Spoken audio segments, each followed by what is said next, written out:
तो आज बात करते हैं पोकेमॉन जर्नीज के एक बहुत ही जरूरी हिस्से की, गोह की कहानी और प्रोजेक्ट म्यू।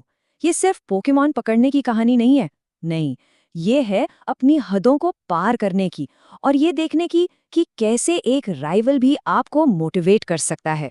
इस पूरी कहानी के सेंटर में है गोह।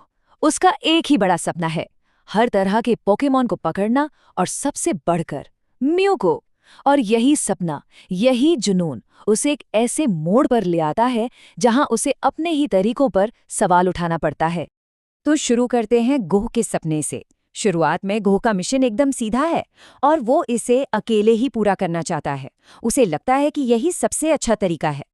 और तभी कहानी में एंट्री होती है एक जबरदस्त मौके की। प्रोफेसर ओक उसे बताते हैं प्रोजेक्ट म्यू के बारे में। अब ये कोई मामूली चीज नहीं है, ये एक एलीट रिसर्च टीम है जिसका एक ही मकसद है, मिथिकल पोकेमॉन म्यू को ढूंढना। बिल्कुल वही जो गो हमेशा से चाहता था। लेकिन यहाँ एक ट्विस्ट है। ये मौका उसके सपने से परफेक्ट मैच करता है ना? पर गो क्या करता है? वो इसे मना कर देता है। क्यों? क्योंकि उसे टीम में काम करना पसंद नहीं। वो अपने अकेलेपन के कंफर्ट जोन में ही रहना चाहता है। उसका कहना है कि वो किसी और के बनाए मिशन पर नहीं चलेगा। ये एक ऐसा फैसला है जो बहुत जल्द उसे चैलेंज करने वाला है। और यहीं से कहानी एक नया मोड़ लेती है। गो का जो ये अकेला और सेफ रास्ता है ना, वो अब बदलने वाला है, क्योंकि एंट्री हो रही है एक पुराने राइवल की। ऐश का बचपन का दोस्त और उसका सबसे पहला राइवल गैरी ओक। वो अचानक से सीन में वापस आता है, पर वो सिर्फ हाय हेलो करने नहीं आया है। उसका एक छिपा हुआ मकसद है, एक ऐसा मकसद जो गो की सोच को पूरी तरह से हिलाकर रख देगा। और गैरी आते ही सीधा अटैक करता है गोह की काबिलियत पर। उसका एटीट्यूड एकदम क्लियर है। वो गो को एक नौसिखिया, एक बिगनर ट्रेनर की तरह देख रहा है। उसे लगता है कि गो को पहले खुद को साबित करना होगा, तब जाकर वो ऐश का दोस्त कहलाने के लायक बनेगा। ये एक क्लासिक राइवल मूव है, सीधा आपकी दुखती रग पर हाथ रखना। अब ये जो टकराव है ये पहुंचता है अपने पीक पर जब बात आती है लेजेंडरी पोकेमॉन मोल्ट्रेस की। और ये सिर्फ एक पोकेमॉन बैटल नहीं है, नहीं, ये है दो अलग अलग सोच, दो अलग अलग फिलॉसफी की टक्कर। यहाँ देखने को मिलता है गैरी का असली टैलेंट। वो सिर्फ लड़ने नहीं आया है, वो माहौल का डेटा एनालाइज करता है, टेम्परेचर, हवा, सब कुछ। वो सुरागों को एक जासूस की तरह जोड़ता है और पता लगा लेता है कि मोल्ट्रेस आखिर है कहाँ। ये कोई तुक्का नहीं है, ये है असली स्किल। और फिर शुरू होती है बैटल, और यहीं पर दोनों के स्किल में जमीन आसमान का फर्क साफ नजर आता है। एक तरफ गैरी है जो पूरी स्ट्रैटेजी और नॉलेज के साथ लड़ रहा है, और दूसरी तरफ है गोह जिसकी सीधी सीधी कोशिश बेकार चली जाती है। ये गोह के लिए एक रियलिटी चेक जैसा है।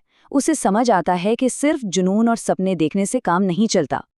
अब मोल्ट्रेस तो बचकर निकल जाता है, लेकिन इसके बाद होता है असली खुलासा, गैरी के आने का असली मकसद। और इस खुलासे से पूरी की पूरी सिचुएशन का मतलब ही बदल जाता है।